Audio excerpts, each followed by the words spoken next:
जय श्री कृष्ण। पिछले वीडियो में हमने प्रथम अध्याय के चौथे, पांचवें और छठे श्लोक को समझा। उसमें दुर्योधन पांडव सेना की विशेषता द्रोणाचार्य को बताता है।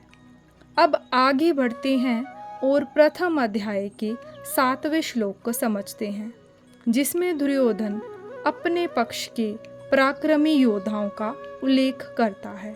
आइए श्लोक 7 को पढ़ते और समझते हैं। अस्माकं तु विशिष्टा ये तानि बोध द्विजोतम नायका मम सैन्यस्य संज्ञार्थम तान ब्रभीमि ते। इसकी व्याख्या स्वामी जी इस प्रकार करते हैं।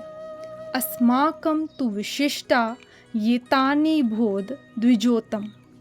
दुर्योधन द्रोणाचार्य से कहता है कि हे द्विज श्रेष्ठ, जैसे पांडवों की सेना में श्रेष्ठ महारथी हैं, ऐसे ही हमारी सेना में भी उनसे कम विशेषता वाले महारथी नहीं हैं।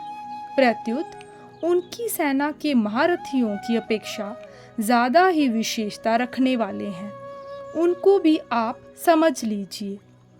तीसरे श्लोक में पश्य और यहाँ निबोध क्रिया देने का तात्पर्य है कि पांडवों की सेना तो सामने खड़ी है, इसलिए उसको देखने के लिए दुर्योधन पश्य, देखिए, क्रिया का प्रयोग करता है।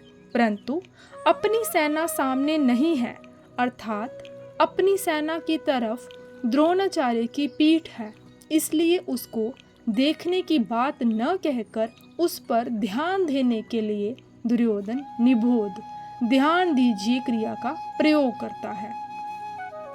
नायका मम सैन्यस्य संज्ञार्थम तान ब्रभीमि ते। मेरी सेना में भी जो विशिष्ट सेनापति हैं, सेना नायक हैं, महारथी हैं, मैं उनके नाम केवल आपको याद दिलाने के लिए, आपकी दृष्टि उधर खींचने के लिए ही कह रहा हूँ। संज्ञार्थम पद का तात्पर्य है कि हमारे बहुत से सेना नायक हैं, उनके नाम मैं कहाँ तक कहूँ, इसलिए मैं उनका केवल संकेत मात्र करता हूँ, क्योंकि आप तो सबको जानते ही हैं। इस श्लोक में दुर्योधन का ऐसा भाव प्रतीत होता है कि हमारा पक्ष किसी भी तरह कमजोर नहीं है, परंतु राजनीति के अनुसार शत्रु पक्ष चाहे कितना ही कमजोर हो और अपना पक्ष चाहे कितना ही सबल हो, ऐसी अवस्था में भी शत्रु पक्ष को कमजोर नहीं समझना चाहिए और अपने में उपेक्षा, उदासीनता आदि की भावना किंचिन मात्र भी नहीं आने देनी चाहिए। इसलिए सावधानी के लिए मैंने उनकी सेना की बात कही और अब अपनी सेना की बात कहता हूँ। दूसरा भाव ये है कि पांडवों की सेना को देखकर दुर्योधन पर बड़ा प्रभाव पड़ा और उसके मन में कुछ भाव भय भी हुआ, कारण कि संख्या में कम होते हुए भी पांडव सेना के पक्ष में बहुत से धर्मात्मा पुरुष थे और स्वयं भगवान थे। जिस पक्ष में धर्म और भगवान रहते हैं, उसका सब पर बड़ा प्रभाव पड़ता है। पापी से पापी, दुष्ट से दुष्ट व्यक्ति पर भी उसका प्रभाव पड़ता है।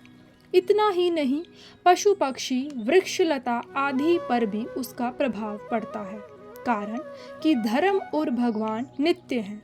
कितनी ही ऊंची से ऊंची भौतिक शक्तियां क्यों ना हो, हैं वे सभी अनित्य ही।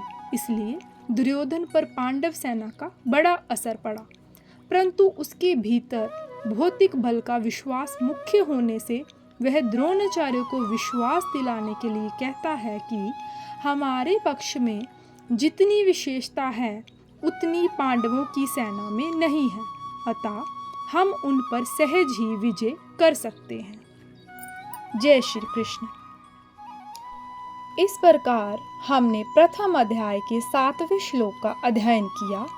अगले वीडियो में हम आगे के श्लोकों की व्याख्या करेंगे और महाभारत के इस युद्ध के प्रसंग को और गहराई से जानेंगे।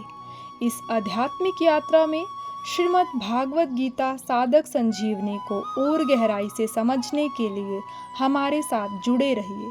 कृपया वीडियो को लाइक, शेयर और सब्सक्राइब करें। जय श्री कृष्ण।